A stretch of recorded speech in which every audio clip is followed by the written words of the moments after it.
नमस्कार दोस्तों, क्राइम तक में आपका स्वागत है।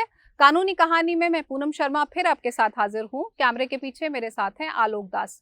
आज बात करेंगे कि 25 साल बाद, 50 साल बाद क्या कोई बलात्कार की पीड़ित महिला एफआईआर दर्ज करा सकती है, कोर्ट में मुकदमा कर सकती है बलात्कारी के खिलाफ, और इस तरह के मामलों में अक्सर क्या होता है। लेकिन उससे पहले आपको बताती हूँ कोर्ट से आने वाली आज की सुर्खियों के बारे में। दरअसल जम्मू कश्मीर की पूर्व मुख्यमंत्री महबूबा मुफ्ती को दिल्ली हाई कोर्ट से राहत मिली है। उन्होंने ईडी का जो समन था उसको चैलेंज किया था हाई कोर्ट में और कहा था कि इसको रद्द किया जाना चाहिए। मनी लॉन्ड्रिंग के एक मामले में 15 मार्च को ईडी ने उन्हें समन किया था, लेकिन फिलहाल अभी कोर्ट ने डायरेक्ट किया ईडी को कि अगर वो पर्सनली अपीयर नहीं भी होती हैं तो उनके खिलाफ कोई कड़ी कार्रवाई ना की जाए। इसके लिए कोर्ट में ईडी तैयार भी हो गया है और मामले की सुनवाई अब आगे 19 मार्च तक के लिए स्थगित कर दी गई है। दूसरी खबर भी दिल्ली हाई कोर्ट से ही है। दरअसल कोर्ट स्टाफ हुआ, जजेस हुए, वकील हुए, इनको फ्रंटलाइन वर्कर्स की ट्रीट किया जाए और जो कोरोना की वैक्सीन है वो प्राथमिकता पर लगाई जाए, उसको लेकर याचिका थी। और इस मामले में आज कोर्ट ने सुनवाई करते हुए कहा है कि सरकार फिलहाल इस पर अपना सुझाव दे कि लगातार कोर्ट में भीड़ बढ़ रही होती है और जो कोर्ट आने वाले लोग हैं उनकी संख्या भी फिजिकल हियरिंग जैसे जैसे बढ़ रही है वैसे वैसे आगे और बढ़ेगी। तो ऐसे में संक्रमण का खतरा बहुत होता है क्योंकि भीड़ भाड़ वाले इलाकों में ही कोर्ट प्रेमिसेस में जजों को काम करना होता है, वकीलों को काम करना होता है और कोर्ट स्टाफ को काम करना होता है। तो इस मामले में अब आगे जो सुनवाई है वो सुप्रीम कोर्ट में भी एक मामला लगा हुआ है 15 मार्च को, तो उसके बाद अब कोर्ट ने कहा है कि हम इस मामले को सुनेंगे।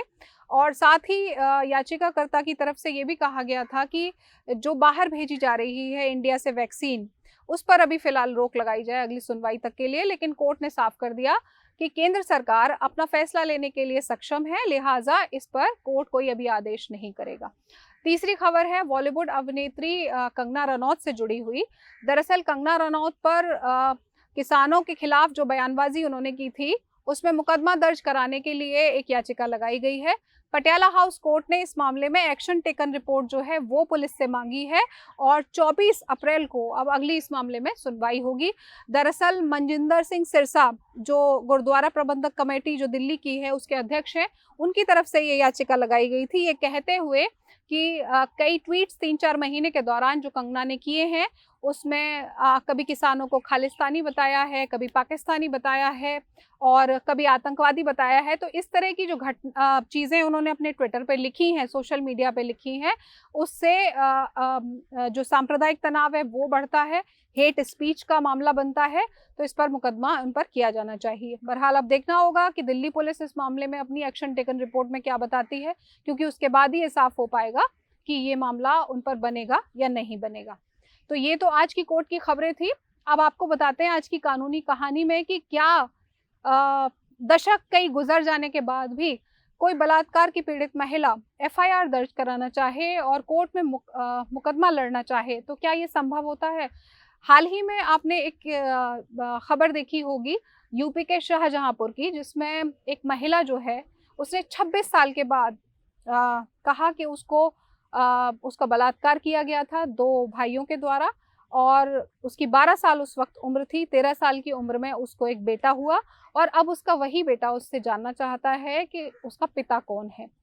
तो इस तरह का अगर मामला आता है तो भले ही दशकों बाद सही, लेकिन कोर्ट में इन चीज़ों को प्रूव करना आसान होता है, क्योंकि जो उसका बेटा है उसका डीएनए टेस्ट ज़रूर होगा। इस मामले में कोर्ट आदेश देगा और जिस व्यक्ति पर जो दो व्यक्तियों पर आरोप लगाया गया है उन लोगों का भी टेस्ट होगा और अगर डीएनए रिपोर्ट मैच करती है तो कोर्ट में महिला के द्वारा ये साबित करना आसान होगा कि जब वो छोटी थी, 12-13 साल की थी, उस वक्त उसके साथ बलात्कार हुआ। बाकी और भी मामले इस तरह के आते रहे हैं। मी टू मूवमेंट में लगातार हमने देखा कि बहुत सारी महिलाओं ने 20 साल बाद, 25 साल बाद, 30 साल बाद खुलकर बताया कि जब वो कम उम्र की थी, 18 साल की थी, 20 साल की थी या वर्क प्लेस पे 22-25 साल की थी, तो उनके साथ किसने क्या किया। इसी मूवमेंट के कई लोग इंडिया में भी शिकार हुए और उनको इसकी भारी कीमत चुकानी पड़ी, जिसमें से एक बीजेपी सरकार के ही पूर्व मंत्री रहे एमजे अकबर भी थे। तकरीबन 1 दर्जन से ऊपर महिला पत्रकारों ने ही उन पर आरोप लगाया यौन शोषण का। तो इस तरह के मामलों में भी पुलिस के पास ही अधिकार होता है कि कोई महिला अगर बरसों बाद भी सोशल मीडिया पर इस तरह की कोई शिकायत कर रही है तो उसे पुलिस एफआईआर में कन्वर्ट कर सकती है और कोर्ट फिर आगे मुकदमा चला सकती है, क्योंकि इस तरह के अपराधों में माना जाता है कि ये किसी राज्य के विरुद्ध अपराध हैं। तो महिला अगर सोशल मीडिया पर भी कुछ इस तरह की शिकायत कर रही है तो उसको शिकायत की शेप में ही लेकर पुलिस एफआईआर दर्ज कर सकती है। मीटू मूवमेंट के दौरान ही हमने देखा था कि 47 साल के बाद एक महिला ने एक बॉलीवुड अभिनेता, मशहूर बॉलीवुड अभिनेता पर भी इस तरह के आरोप लगा दिए थे और उस महिला ने बताया कि 18 साल उसकी उम्र थी और जिनके बारे में बोला वो थे मशहूर अभिनेता जितेंद्र। जी हाँ, जितेंद्र पर उन्होंने ये आरोप लगाया कि जब वो 18 साल की थी और जितेंद्र 28 साल के थे तो उन पर यौन शोषण उनका किया गया। और उससे भी ज़्यादा चौंकाने वाली चीज़ ये थी कि उन्होंने कहा कि वो उनकी कज़न लगती हैं। तो 47 साल के बाद जब उन्होंने पुलिस को अपनी कंप्लेंट दी तो इस मामले में एफआईआर दर्ज हुई और उसके बाद कोर्ट ने इस मामले में जांच अधिकारी को कहा कि जितनी इन्वेस्टिगेशन है उसको कंप्लीट कीजिए। तो भले ही बरसों बीत गए हों लेकिन उसके बाद भी अगर इस तरह की चीज़ें किसी महिला के साथ हुई हैं तो वो उसकी शिकायत कर सकती है। लेकिन कानून में दो चीज़ें हैं। एक तरफ कानून ये मानता है कि कोई महिला अगर इस तरह की चीज़ें बता रही है तो उसको इंसाफ मिलना चाहिए, भले ही वो उस वक्त डर की वजह से, शर्म की वजह से, किसी और पारिवारिक मजबूरी के चलते कंप्लेंट नहीं कर पाई और बाद में अगर वो हिम्मत जुटाकर आ रही है तो उसको न्याय मिलना चाहिए। लेकिन कानून ये भी मानता है कि जिस पर आरोप लगाया गया है और अगर आरोप गलत है तो उस व्यक्ति को भी अपना पूरी बात रखने का मौका दिया जाना चाहिए। और पुलिस की भूमिका खास तौर से रहती है कि इन्वेस्टिगेशन के दौरान पुलिस इन दोनों पहलुओं पर काम कर रही होती है कि महिला ने जो देरी की उसकी क्या वजह थी, जेन्युइन रीजंस क्या थे, और जो पुरुष है उसका तब से अब तक का किस तरह का रिकॉर्ड रहा है। इनको कहते हैं परिस्थिति जन्य साक्ष्य। तो पुलिस इस तरह के मामलों में वही जुटाती है।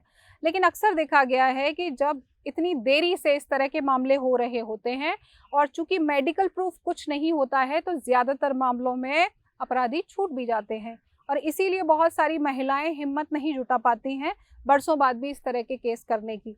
लेकिन चीज़ें लगातार बदल रही हैं। ख़ास तौर से हमने देखा कि निर्भया केस के बाद 2013 में जो है वो पार्लियामेंट में एंटी रेप लॉ जो था वो वर्मा कमीशन की सिफारिशों के बाद लागू हुआ और उसमें बहुत सारे बदलाव इसीलिए किए गए और कानून को और ज़्यादा मजबूत इसलिए बनाया गया ताकि इस तरह की घटनाएं कम से कम हों।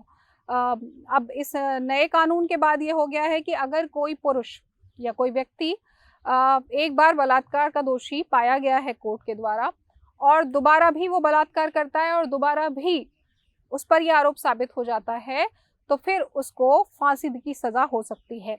इसके अलावा कोर्ट ने कहा है कि किसी भी महिला के साथ अगर गैंगरेप की घटना होती है तो इस तरह के मामलों में अगर वो मरणासन अवस्था तक पहुंच जाती है तो भी उम्र कैद से लेकर और फांसी तक का प्रावधान है। महिलाओं को लेकर ही नहीं, 18 साल से कम उम्र की जो लड़कियां हैं उसको लेकर भी और बच्चों को लेकर भी जो है पॉस्को एक्ट है उसमें भी कई बदलाव ये किए गए हैं और ये उसी कड़ी का नतीजा है कि बच्चे और महिलाएं जो बहुत कहना चाहिए कि अक्सर आसान शिकार होते हैं उनको किसी तरह बचाया जा सके। लेकिन इन तमाम चीज़ों के बीच में बड़ा सवाल एक ये भी पैदा होता है कि इतने दिनों के बाद कोर्ट के सामने भी बड़ा सवाल होता है कि इतने दिनों के बाद जो महिला आई है उसकी अपनी इंटेंशन पर भी कई बार सवाल होता है।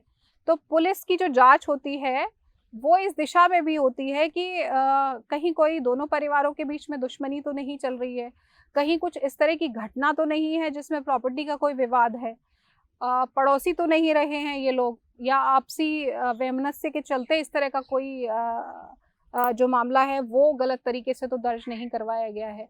तो अगर जांच में पुलिस ये पाती है कि महिला ने जो आरोप लगाए हैं उनमें सच्चाई है और किसी तरह से कोई इस तरह का गवाह इस तरह के मामले में जुटा पाती है तो फिर आरोपी के लिए बचना नामुमकिन होता है। कोर्ट ऐसे मामलों में अक्सर सज़ा सुनाती है। अब उसमें एक सवाल एक ये भी पैदा होता है कि 26 साल पहले की जो घटना अब शाहजहांपुर की महिला ने अपने साथ बताई है उसमें अगर अब कोर्ट आगे मुकदमा चलाएगा तो सज़ा किस तरह की होगी। तो अब जब हमने देखा 2013 में अब ये कानून जो है वो बहुत सख्त हो गया बलात्कारियों को लेकर, तो 26 साल पहले जो घटना हुई, क्या उसको आज के कानून के हिसाब से सज़ा होगी या पुराने कानून के हिसाब से सज़ा होगी? तो इसका जवाब है कि पुराने कानून के हिसाब से ही ये मामला चलेगा, क्योंकि घटना जिस वक़्त की है, उस वक़्त जो सज़ा का प्रावधान था, वही सज़ा अधिकतम कोर्ट के द्वारा दी जा सकती है इस तरह के मामलों में। तो आज की कानूनी कहानी में इतना ही। कल फिर आपसे मुलाकात होगी, तब तक के लिए नमस्कार।